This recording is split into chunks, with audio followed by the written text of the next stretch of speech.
Kalau kita lihat rantaian daripada pengembangan Garuda khususnya, memang mohon maaf tapi agak mengecewakan. Ketidakmampuan SDM, dan saya tidak mau masuk ke rinci. Ini kan ada kasus korupsi, ada ini itu.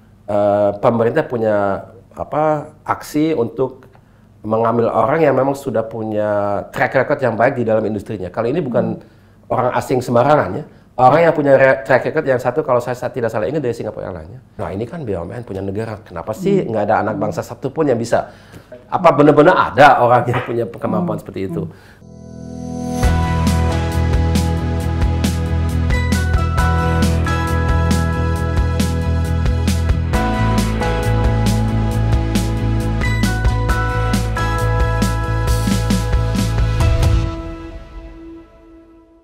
Halo sahabat Ina, di edisi kali ini kami menghadirkan seorang pakar penerbangan, ilmuwan dan juga seorang pengusaha, atau bisa kita sebut beliau adalah seorang teknokrat sekaligus bisnismen. Langsung saja kita sapa Mas Ilham Habibie. Halo Mas Ilham. Halo, apa kabar Mbak? Baik, amin. Terima kasih sudah meluangkan waktu untuk tim Jurnal ID. Mas Ilham, baru-baru ini kan sebelum wawancara ini saya intip lagi ya media sosial Mas Ilham. 17 Oktober 2025, Mas Ilham baru saja meluncurkan organisasi, kalau tidak salah Astronautik dan Aero. Apa yang melatar belakangi peluncuran organisasi itu? Ceritanya agak menarik. Jadi pertama, nama tepat dari organisasi adalah Ikatan Aeronautika dan Astronautika Indonesia. Aeronautika itu adalah ilmu terkait dengan kedirgantaraan. Kalau astronautika, ilmu terkait dengan keantariksaan. Jadi di atas dirgantara masih ada antariksa, kan? Nah itu kalau kita bicara mengenai satelit, atau astronot, atau roket yang meluncur ke bulan atau ke Mars, itu astronautika. Sedangkan aeronautika ilmu terkait dengan pesawat terbang, helikopter, drone, dan lain-lain. Nah ini ikatan ini adalah ikatan yang fokus ke ilmunya, sainsnya. Dan satu hal, kita mendirikan, tapi bukan pertama kali didirikan. Ini didirikan semula oleh bapak saya. Udah puluhan tahun yang lampau. Sudah cukup lama. Cuman kita harus menyesuaikan kepada undang-undang baru. Dan saya bertanya kepada notarisnya, bolehkah kita mengubah yang lama? Tidak boleh. Kita harus mendirikan dari nol lagi. Jadi ada ini versi katakanlah IAAI ya, Ikatan Aeronautika Astronautika Indonesia kedua. Yang pertama didirikan oleh ayah saya, almarhum, beberapa puluh tahun yang lampau. Yang kedua oleh saya sendiri dan teman-teman. Di situ ada rektor ITB, ada wakil rektor ITB, ada dirut PTDI, ada beberapa pakar lainnya, baik dari ITB atau juga lain universitas atau instansi lain. Dan semuanya memang senang atau adalah orang yang bekerja di bidang dirgantara dan antariksa. Dan semuanya punya latar belakang yang mengerti juga mengenai ilmunya. Ilmu itu bukan saja teoritis, tapi juga praktis. Misalnya kita mengerjakan proyek seperti ini misalnya, itu ada ilmu juga ya. Ilmu terkait dengan kita mengembangkan pesawat terbang. Jadi ada ilmu secara dasar, tapi ada juga terapan. Jadi itu yang penting ya. Merupakan wadah untuk bersama. Wadah untuk itu dari segi ilmu. Nah, kenapa itu menjadi penting buat kita di Indonesia? Kita mempunyai satu ekosistem dirgantara dan juga astronautika yang menurut saya cukup lengkap. Apalagi dibandingkan dengan negara lain di ASEAN atau bahkan di Asia. Jadi untuk memajukan bidang ini, baik dari segi industri atau juga kekuatan SDM atau juga produk-produk jasa yang kita tawarkan kepada negara bangsa kita atau juga keluar, ilmunya harus kita perkuat. Dan kita harus ikut dalam satu organisasi dunia yang namanya ICAS atau International Council for Aeronautical Sciences. Nah itu dari dulu kita sudah ikut, saya sendiri juga berkali-kali ikut, kasih presentasi semenjak beberapa puluh tahun yang lampau ya. Tapi kalau kita tidak punya organisasi kayak IAAI di Indonesia, kita nggak boleh ikut lagi secara global. Jadi, jadi itu prasyarat. Seperti itu ya? Itu juga diantaranya ya. Selain daripada ada maksud dan tujuan secara nasional, tentu ada juga secara internasional. Karena sesungguhnya di dewasa ini dan semenjak dahulu kala, kita tidak bisa berinovasi, berprestasi, atau juga berkarya kalau hanya secara lokal, nasional saja. Harus dari awal secara global, internasional. Apalagi kalau kita bicara pesawat ya, pesawat kan menyambungkan negara benua ya. Jadi selalu akan ada aspek internasional. Menarik ini, kalau kita bicara soal Dirgantara ini, lagi-lagi nih Mas Ilham, saya juga kepo ini, ngintip lagi nih media sosial Mas Ilham. Ada satu caption, waktu itu unggahan Mas Ilham, menarik buat saya. Di situ Mas Ilham mengatakan, sebagai putra dari B.J. Habibie, otomatis Anda adalah orang Dirgantara. Nah, kalau kita bicara soal Dirgantara, bagaimana sebetulnya untuk kondisi saat ini situasi ekosistem industri pesawat terbang di Indonesia? Nah, pertama kita harus akui bahwasanya industri itu biarpun banyak orang punya kesan tidak hidup lagi, tidak ada kegiatan, tapi sebetulnya masih ada. Jadi kita masih rajin membuat pesawat, baik pesawat kita sendiri atau kita juga menjadi supplier untuk perusahaan-perusahaan besar di dunia ini, misalnya Boeing dan Airbus. Oh masih ya? Masih ada, tapi memang yang masih harus kita perbaiki adalah volumenya. Masih kurang ya. Jadi kalau katakanlah kapasitas yang kita miliki dalam pabrik yang ada di Bandung itu, yang kita namakan PTDI atau PT Dirgantara Indonesia, mungkin maksimal 50% terisi, masih ada 50% yang tersisa yang belum terisi. Maksimal ya, bisa juga di bawah itu. Jadi ya jelas tidak optimal, dan jelas harus kita perbaiki dengan memperbanyak entah penjualan daripada produk kita sendiri atau jasa kita sendiri, atau juga memperbanyak kerjasama kita dengan perusahaan internasional di mana kita menjadi supplier. Kalau produksi pesawat terbang anak negeri, saat ini kalau nggak salah saya juga baca N219 ya. Betul sekali. Masih berjalan dan melayani rute penerbangan antar wilayah. Ada lagi mungkin ke depannya, Mas Ilham? Nah, yang kita jangan lupa, masih ada pesawat bernama CN235. Ya, itu CN235 juga karya bangsa. Ya. Biarpun itu memang dari awal kolaborasi dengan Spanyol, maka itu ada C-nya ya. C itu CASA, perusahaan dari Spanyol, BUMN Spanyol. N itu dulu notannya kemudian menjadi Nusantara. Sekarang kan PTDI ya, tapi N-nya tetap sama N ya. Jadi Nusantara sebetulnya. Jadi ya itu juga masih dibuat, masih dijual dan cukup populer di cukup banyak negara, terutama di negara-negara yang punya sifat seperti Indonesia gitu. Jadi dia masih dalam pengembangan, rute-rutenya pendek, dan landasannya mungkin sebagian tidak terlalu bagus kondisinya. Jadi ini memang manfaat utamanya lebih ke pesawat terbang angkutan militer ya. Jadi untuk mengangkut tentara atau juga jeep kecil atau ada kontainer. Atau juga untuk penumpang juga bisa, tapi memang utamanya digunakan untuk angkutan dan tentara. Gitu ya. Jadi kalau kita kembali tadi kita bahas soal ekosistem industri pesawat terbang, Anda optimis ya untuk Indonesia bisa lebih saya maju memang lagi? Optimis karena saya yakin keperluan kita di Indonesia itu selalu akan ada. Kita harus sadari kalau Indonesia ini memang negara yang sangat besar. Saya kira semua yang ada yang menonton podcast ini tahu sama-sama tahu. Kita dari barat ke timur, kalau kita mengukur dalam waktu jam terbang, itu 7 jam terbang loh dari barat ke timur. Dari Aceh ke Merauke ya, itu 7 jam. Itu lebih besar, lebih lama terbangnya daripada dari New York ke Los Angeles. Jadi kita lebih bentang kita barat timur lebih besar daripada Amerika Serikat.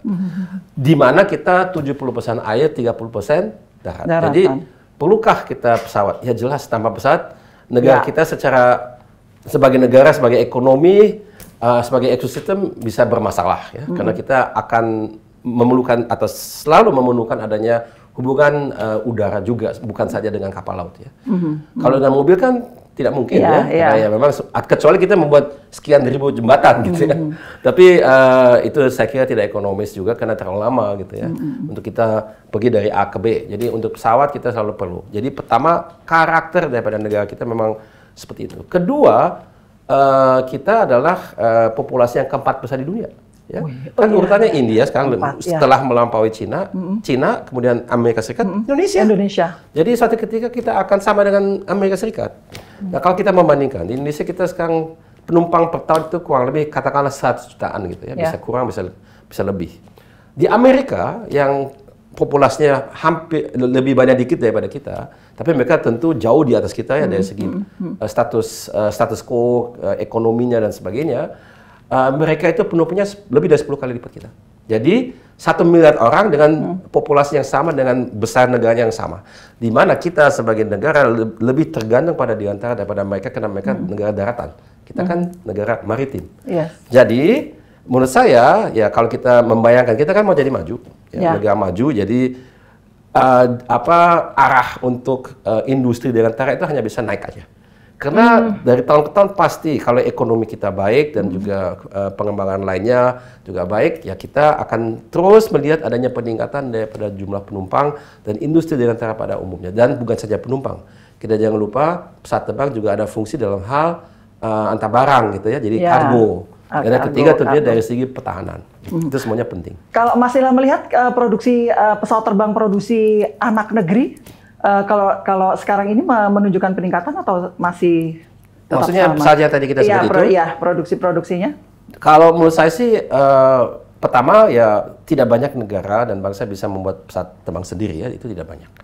Kedua, ya memang produknya disesuaikan dengan waktu itu dilihat sebagai peluang yang ada di pasar ya. Jadi N219 itu kan karya bangsa yang terakhir, dibuat beberapa tahun yang lampau, sekarang sudah mulai terbang tapi masih di awal pengembangannya. Jadi kita belum melihat banyak sekali pesawat, baru mulai gitu ya. Pesawat itu dimasukkan untuk boleh dikatakan rute-rute perintis gitu ya.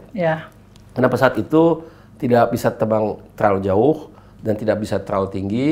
Karena dia itu adalah pesawat terbang di mana udara di dalam badannya tidak disesuaikan dengan keperluan manusia untuk bernafas ya. Jadi dia hanya bisa terbang 8.000 kaki di atas permukaan laut. Jadi ya kalau pesawat seperti ini bisa 25.000 kaki karena udaranya disesuaikan. Jadi ada dalam bahasa Inggris itu pressurized fuselage. Jadi udara tekanannya disesuaikan dengan keperluan kita. Kalau di N219 tidak perlu karena rutenya pendek ya. Kalau dia terbang hanya berapa kilometer saja, kalau dia mau naik ke atas sekali, ya udah harus turun lagi. Gitu. Jadi ngapain dia hanya terbang 8.000 kaki, ya turun lagi. Jadi memang itu disesuaikan dengan skenario kita menggunakan pesawat. Jadi tapi pesawat untuk itu tentu ada juga keperluan di Indonesia. Ya kita lihat nanti seberapa banyak akan kita gunakan di Indonesia. Tapi ya kemungkinan akan banyak. Ya. Baik, masih bicara soal pesawat terbang ini. Baru-baru ini menjadi sorotan publik ya, Mas Ilham. Ada pemerintah juga mengajak 2 warga negara asing untuk masuk ke dalam manajemen dari maskapai penerbangan, sebuah maskapai penerbang. Itu menurut tanggapan Mas Ilham seperti apa? Ini memang dilematis ya. Jadi saya mengerti dua pihaknya ya. Jadi saya gambarkan pihak pemerintah dulu. Kenapa mereka memutuskan seperti itu? Kalau kita lihat rantaian daripada pengembangan Garuda khususnya, memang mohon maaf tapi agak mengecewakan ya karena kita ini mempunyai maskapai udara di pasar negara yang seperti Indonesia mestinya berkembang dengan luar biasa ya karena keperluan dalam negeri kita kan besar sekali tapi Garuda sebagai grup dia mendapatkan pangsa pasar yang minoritas dibanding dengan ada satu grup yang jauh lebih besar daripada mereka. Dan itu kenapa? Karena pertama kalau yang saya amati ya dia punya pesawat kurang sekali. Kurang punya pesawat itu karena memang dia punya hutang besar. Sehingga kalau kita maskapai udara, kita tidak lagi beli pesawat, kita menyewa. Dalam bahasa Dirgantara leasing ya. Jadi kita beli bayar bulanan, mungkin ada deposit sekian bulan, kemudian kita bisa terbang ya. Tapi karena dia punya masalah hutang besar dengan leasing company itu, maka leasing company nggak mau kasih. Jadi dia stuck. Jadi nggak bisa kemana-mana. Maka itu kemarin ada ide untuk mengambil alih di merger dengan Pelita. Yang banyak sekali orang kritik. Kalau mau kita juga bisa bicara mengenai itu nanti. Tapi yang jelas ini situasinya ya. Jadi memang mengecewakan. Jadi dikaitkan itu dengan ketidakmampuan SDM dan saya tidak mau masuk ke rinci. Ini kan ada kasus korupsi, ada ini itu. Oke, ini terlalu rinci sudah ya. Tapi untuk menghindari hal itu pemerintah punya aksi untuk mengambil orang yang memang sudah punya track record yang baik di dalam industrinya. Kali ini bukan orang asing sembarangan ya. Orang yang punya track record yang satu kalau saya tidak salah ingat dari Singapore Airlines. Singapore Airlines kan adalah maskapai yang sangat-sangat cemerlang ya. Dan dengan orang seperti itu diharapkan kita bisa mendapatkan SDM yang berkemampuan untuk membantu Garuda bisa benar-benar tinggal landas dengan baik dan menjadi cemerlang di negara dan area kita sendiri. Itu memang satu hal. Di lain pihak, kita memang punya pemikiran, nah ini kan BUMN punya negara, kenapa sih nggak ada anak bangsa satupun yang bisa? Nah ini memang dilematis ya, saya tidak bisa mengambil kesimpulan sendiri. Karena ini kita harus lihat lebih ke rincian data. Pasti ada alasan kuat ya. Banyak sekali hal yang harus kita lihat. Apa benar-benar ada orang yang punya kemampuan seperti itu. Kalaupun tidak, kalau ini asing juga menurut saya, ini satu hal yang saya masih belum dijawab ya pertanyaannya. Kalau asing itu, kalau ini kan BUMN. BUMN kan dia jatuh di pasal terkait dengan kerugian negara. Kalau asing merugikan negara gimana? Apakah mereka juga bisa dituduh korupsi atau tidak gitu ya? Nah ini kan mereka juga pasti dikasih tahu. Buat mereka juga bukan satu keputusan yang ringan ya. Karena dia tahu kemungkinan itu ada. Kalau ada hal-hal dikaitkan dengan dirinya dalam kaitan mengelola maskapai udara yang merupakan BUMN. Itu kan bisa saja nanti diterapkan pasal terkait dengan kerugian negara padahal dia bukan orang Indonesia. Nah, itu kita tidak tahu. Jadi ini bukan tanpa risiko juga buat si asing itu ya. Jadi ya ini saya hanya bisa menampilkan beberapa fakta untuk mengambil kesimpulan ya itu mungkin kita hanya bisa melihat fakta-faktanya. Yang mana yang kita utamakan? Kita memberi peluang untuk anak bangsa atau kita mau BUMN ini bisa menjadi berprestasi dengan baik. Baik. Kalau memang ini yang kita utamakan, ya mungkin yang ini harus kita korban. Kadang-kadang dalam bahasa Inggris you can't have it all, nggak bisa kita dapat semuanya kadang-kadang. Ya kita harus ngalah, yang mana yang lebih penting. Ya. Baik. Oke, sekarang kita bicara soal AI. Ini lompat nih. Iya, intelligence nih, lompat. Tapi kan dalam bahasa masih Indonesia akal imitasi. Dalam bahasa Indonesia. Masih teknologi nih Mas Ilham. Iyalah. Kita bicara teknologi. Nah, menurut Mas Ilham, dampak AI itu sendiri untuk saat ini itu lebih ke menguntungkan atau merugikan sih Mas Ilham? Di tengah pro kontra yang ada di publik saat ini. Ini bukannya saya tidak mau ambil kesimpulan, tapi saya harus sampaikan di sini dua-duanya gitu. Iya. Ada manfaat, ada mudarat. Jadi pertama, saya ini kan insinyur ya. Saya juga ketua umum dari Persatuan Insinyur Indonesia semenjak awal tahun ini. Kemudian baru minggu lalu saya pergi ke Shanghai menghadiri acara dari World Federation for Engineering Organization, WFO. Itu adalah satu organisasi yang berkolaborasi dengan PBB. Ya. PBB dalam hal itu dengan UNESCO. Ya, UNESCO itu kan yang bagian PBB yang fokus kepada pendidikan, sains, dan budaya. Gitu ya. Dia berpusat di Paris. Nah, orang UNESCO, tema AI itu memang sangat hot saat ini. Ya. Satu hal yang saya bisa simpulkan dari acara kemarin itu, AI itu memang kalau kita sebagai, waktu itu disebut insinyur. Tapi saya kira itu berlaku untuk semuanya. Ada dua aspek yang harus kita perhatikan. Pertama, literasi AI. Kedua, etika. Tidak bisa lepas. Dua-duanya harus pada saat yang sama. Kemudian yang harus kita sadari itu adalah AI akan atau semakin lama semakin menjadi public good. Maksudnya gini, adalah sesuatu yang harus tersedia untuk umum. Semua orang harus punya peluang. Harus punya peluang untuk menggunakannya. Jadi begini, kalau misalnya AI itu ditawarkan oleh satu perusahaan, dia minta dibayar, itu nggak boleh. Sebetulnya semua orang harus dapat peluang yang sama. Apakah mereka menggunakannya atau tidak, itu adalah individual. Ada yang memang tidak mau, ada yang tidak tertarik, ada yang menggunakan tiap hari. Terserah, kita tidak bisa memaksakan orang. Tapi peluang, kesempatan harus setara. Nah ini, tapi untuk memberikan peluang, membuat peluang itu menjadi satu hal yang sama buat semuanya, orang harus dikasih pengertian. Saya bisa apa sih dengan AI ini? Menggunakan apa? Nah ini satu hal yang saya ingin tekankan di sini. Jadi AI sekali lagi dilihat sebagai public good. Jadi sesuatu hal kayak air bersih, kayak listrik, kayak semakin lama itu internet, itu juga. Saya melihat satu ketika internet disediakan secara gratis untuk semuanya. Satu ketika ya, kita belum di situ ya, tapi satu ketika ya. Masih lama suatu ketikanya, masih lama. Ini kan visi, saya nggak tahu. Oke, tapi yang kedua adalah memang juga banyak dapat kritik. Dengan adanya semakin banyak kita menggunakan AI, mengurangi daya inovasi, mengurangi kreativitas. Bayangkan, kita ini anak-anak. Oh, kita mencari solusi ini. Oke, gimana ya? Oh, AI dulu deh. Kita pintar mengajukan pertanyaan, ya udah selesai. Kita lama-lama dalam terminologi saintifik ya. Kalau kita menjadi pintar, ya, mau jadi pintar, itu juga bukan satu hal yang kita lahir menjadi pintar ya. Itu ada semacam kayak kita punya badan bagus, punya otot tapi nggak pernah berlatih. Ya harus ke gym kan, harus olahraga. Ya, untuk benak juga demikian. Itu ada kalau untuk badan itu namanya fitness ya.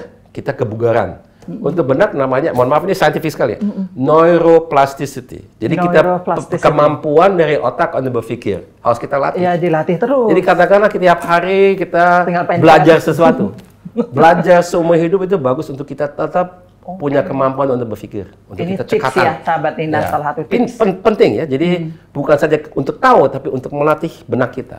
Nah kalau kita outsource semuanya ke AI, ya lama-lama kita cuma pintar mengajukan pertanyaan, udah selesai. Lebih cepat, lebih gampang mungkin ya. Jadi bisa sukses, tapi saya bicara mengenai kemampuan manusia, bukan dia dapat apa.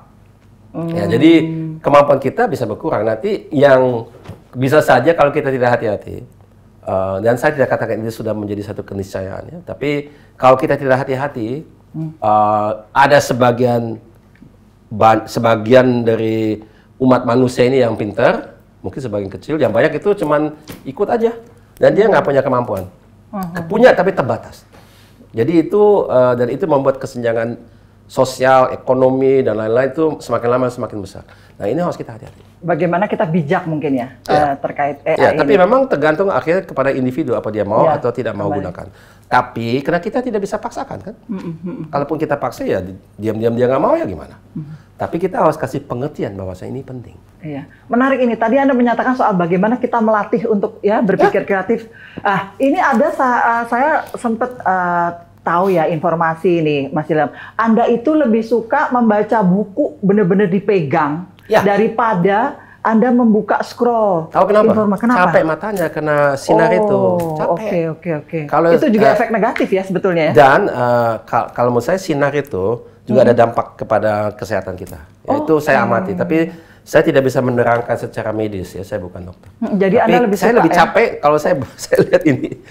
Dan saya juga bosan ya. Saya seharian udah di depan komputer. Untuk baca pun di depan komputer lagi. Aduh capek deh. Jadi mendingan naik baca buku yang enak itu. Berapa dalam sebulan? Kalau boleh tahu, seminggu deh. Oke, pertama saya selalu baca buku. Selalu? Nggak ada satu hari pun di mana saya tidak punya ada target terbaca. Tapi karena saya nggak sempat karena waktu kan. Jadi karena ya nggak bisa. Tapi kalau saya ada waktu banyak, saya bisa per hari 100 halaman lah gitu. Wow. 100 halaman. Per hari tapi itu 100 halaman. Kalau saya cukup waktu. Wow. Katakanlah saya di mobil lagi bosan, lagi nggak usah telepon orang, ya udah saya baca buku dan lain-lain. Dan buku itu sangat beragam ya. Jadi buku, saya suka baca novel. Novel apa? Oh, yang terakhir saya baca baru selesai minggu lalu, itu novel terbaru dari Dan Brown, The Secret of Secrets. Ada ini ya, kalau sahabat Nina mau cari bukunya. Bagus banget. Oke. Jadi buku-bukunya Dan Brown tahu kan, yang Da Vinci Code, atau Angels and Demons. Ya, saya suka nonton film ya. Memang bagus, sangat entertaining. Tapi bukunya menurut saya lebih dalam ya. Jadi lebih apa yang mau disampaikan oleh author lebih tersampaikan oleh buku menurut saya daripada lewat film. Kalau film-film berarti nggak begitu? Suka juga. Suka film apa? Film kolosal atau film macam-macam. Jadi saya suka film apa ya? Dracin Drakor. Tom Cruise saya suka Tom Cruise. Kalau Dracin Drakor nggak suka ya Mas Ilham ya? Dracin Drakor nggak suka ya? Apa itu? Drama kolosal Cina sama Dracin maksudnya drama Cina. Iya. Nggak suka ya Mas Ilham? Tergantung ya. Oh tergantung. Ya, kalau dia bersifat seri, mungkin kesabaran saya terbatas. Tapi jangan salah, ada seri yang luar biasa menariknya. Apa itu? Misalnya ada seri dari Amerika mengenai kehidupan dan pekerjaan seorang presiden dari Amerika, namanya Designated Survivor. Itu puluhan episodenya bagus sekali. Itu nggak bisa apa nama bahasa Inggrisnya kan binging ya, binging atau apa itu satu akhir pekan ya, dari Jumat malam sampai ke Minggu malam itu nonton terus itu bisa kayak gitu. Binging ya, binging kalau saya nggak tahu ya. Berapa seri itu ya? Itu kalau dalam seri itu kan dibuat season terus ada episodenya. Ya, seasonnya satu. Seasonnya mungkin 6, per season mungkin 20 gitu, 12 ya. Itu bagus sekali. Berarti ada banyak yang kayak gitu yang bagus-bagus. Memang kita bisa banyak belajar dari itu. Saya suka seperti itu misalnya. Jadi seri-seri mengenai kehidupan seorang presiden yang menghadapi krisis-krisisnya banyak, tiap hari ada aja krisis. Jadi kayak sejarah apa ya dari sosok. Sejarah iya, tapi yang digambarkan kan bukan sejarah, itu kan fiksi ya. Tapi kita memberikan mendapatkan kesan betapa susahnya pekerjaan seorang misalnya presiden atau juga orang lain gitu ya, bisa seorang secret service agent gitu ya. Betapa susahnya dalam kenyataan gitu ya. Jadi pejabat gitu. Karena satu seri dia memberikan ruang yang lebih luas untuk mengembangkan sesuatu lebih rinci. Kalau kita membatasi diri kepada misalnya film layar lebar kan 2 jam gitu ya. Itu kadang tidak cukup. Oke. Kalau mau lebih rinci, lebih lengkap, seri lebih sendiri bagus. Ya, jadi nonton sendiri di rumah gitu ya. Iya, iya. Enggak, maksudnya ini konsep dari segi perfilman gitu ya. Iya, iya. Baik, oke, Mas Ilham, kita sekarang geser lagi nih soal teknologi lagi nih, Mas Ilham. Saya juga lihat lagi-lagi saya intip lagi media sosial Anda. Anda sempat ngobrol dengan beberapa anak muda waktu itu, kalau nggak salah Tekno Natura ya, bahas soal robot. Nah, kesan Anda di situ seperti apa sih melihat generasi saat ini tuh, wah, passionnya terhadap teknologi, minatnya itu menurut Anda seperti apa? Pertama saya harus terangkan dulu Tekno Natura itu apa. Tekno Natura didirikan pada tahun 2004 adalah madrasah yang saya ikut mendirikan. Saya salah satu pendiri Tekno Natura. Tekno Natura adalah madrasah tapi menggunakan STEM. Dan kita ini tiap tahun, jadi ini lengkap dari SD kelas 1 sampai dengan SMA kelas 3. Tiap tahun ada 2 kelas dan tiap kelas hanya 16 siswa. Tidak bisa lebih. Kenapa? Karena kemampuan guru untuk menangani lebih dari 16 itu nggak bisa. Susah. Kita udah coba menggunakan AI dan sebagainya, tetap nggak bisa. Karena ini STEM school. STEM, nah saya harus terangkan dulu STEM itu apa. Bukan saja topiknya science, technology, engineering, math. Tapi juga cara belajarnya adalah project-based learning, PBL. Jadi kalau kita membayangkan 1 minggu, Senin sampai Jumat, Senin kita dapat tugas, Senin Selasa kita belajar teori terkait dengan tugas, Rabu Kamis kita membuat sesuatu, bisa prototipe, prakteknya menerapkan, cuma kita presentasi. Tiap minggu begitu. Jadi minggu itu tidak dibagi, oh hari ini kita matematik, biologi, kimia, bahasa Indonesia, sospol, enggak. Selalu project based, selalu. Selalu itu? Selalu. Nah itu beda. Terus terang di awal saya juga berpikir, ini bisa nggak kayak gini ya? Sempat pesimis ya, Mas Ilham ya? Kan belum ada hasil, tapi sangat bisa. Jadi hasilnya itu luar biasa. Tapi satu hal ya, saya tidak katakan sekolah di masa mendatang harus seperti ini. Kalau menurut saya ini alternatif. Karena sebelum kita membolehkan siswa sekolah di situ, di psikotes dulu. Ada yang bisa, ada yang tidak bisa. Ada psikotesnya? Ada. Karena pemilihannya banyak sekali. Jadi kita selalu nggak bisa, nggak cukup, maksudnya ruang yang ada tidak cukup untuk peminat. Tapi memang kalau sudah selesai, biar selesai dengan SMA-nya, kelas 3, mereka sudah benar-benar siap untuk kuliah. Jadi bukan saja bisa membuat dan mendesain dan membuat program untuk produk, tapi dia juga bisa, ya kita juga minta dia untuk membuat bisnis plan, untuk dia mencoba mencari uang, kayak gitu. Jadi ada aspek entrepreneurial yang kita ajari sejak SMA. Sudah dilatih sejak dini ya, sejak muda. Tentu mereka bukan entrepreneur, tapi dia sudah ada pengertian terhadap apa itu kewirausahaan itu apa. Wow, sudah dididik di situ. Ya itu tapi sekali lagi yang penting, kalau menurut saya ada dalam bahasa Inggris many ways to reach Rome ya. Kalau kita mau ke Roma ada banyak sekali jalan yang kita bisa tempuh untuk mencapai Roma itu. Ya ini salah satunya. Saya tidak katakan yang kita kenal sebagai jalan konven itu tidak baik. Kita semuanya mungkin juga dididik seperti itu kan. Nggak ada salahnya. Tapi ini adalah alternatif. Ya. Dan ternyata tidak semua siswa, tidak semua anak bisa melakukan itu. Tapi ada yang bisa dan hasilnya luar biasa. Ya itu. Sekarang juga masih banyak peminatnya juga ya? Oh ya, masih banyak. Bahkan kita sudah ada 1 cabang di Jogja. Oh, ya? Dan insya Allah dalam waktu dekat akan dibuka 1 cabang di Bandung. Di Jogja di mana? Di Bandung di mana? Ini mungkin sahabat Nina. Maaf, saya nggak tahu di Jogja di mana. Yang tahu itu kepala sekolahnya teman saya namanya Riza Wahono. Kalau di Bandung kalau jadi ini akan di Dago atas. Jadi nanti sahabat Nina ya, kalau ada info-info itu, nah di Dago ya, Dago atas. Ya. Terbatas tapi harus cepat-cepat nih. Tapi belum sekarang ya. Tapi mungkin siap-siap dulu. 2026? Ya atau 2027 kita lihat dulu. Baik. Mas Ilham terakhir nih. Silakan. Saya minta Mas Ilham melengkapi kata yang saya sampaikan ya. Terserah Mas Ilham mau misalnya getuk makanan kesukaan saya. Nah ini nih. Sekarang saya minta Mas Ilham melengkapi teknologi, desain, estetika. Sangat terkait. Karena memang sesuatu yang tampaknya indah, kadang juga berfungsi dengan baik. Pesawat terbang. pesawat terbang adalah satu hal yang membuat banyak orang terheran-heran mengenai betapa besar kemampuan manusia untuk membuat sesuatu terbang yang sebesar dan seberat itu. Jadi membuat ada fascinasi terkait dengan pesawat terbang. Oke, memaknai Hari Sumpah Pemuda versi Ilham Habibie. Kalau buat saya, pemuda itu adalah satu sikap, bukan saja usia. Jadi kalau kita mau berkontribusi, kita memang harus punya sifat seperti seorang pemuda, yaitu adalah kita punya semangat, kita punya optimisme, punya energi, tidak kenal lelah, tidak mau menyerah, dan mau kolaborasi dengan banyak orang. Oke. Jadi sikap itu. Sikap yang penting ya. Ya. Quote of the day. Bedanya mimpi dengan visi apa? Visi, kalau mimpi itu rencana, seperti rencana. Visi itu harus dilaksanakan. Ya. Oh bukan? Kalau mimpi itu ya impian belaka. Oh. Kalau kita bangun nggak ada apa-apa, kan cuma mimpi. Oh begitu? Kalau visi itu memang kita punya tujuan.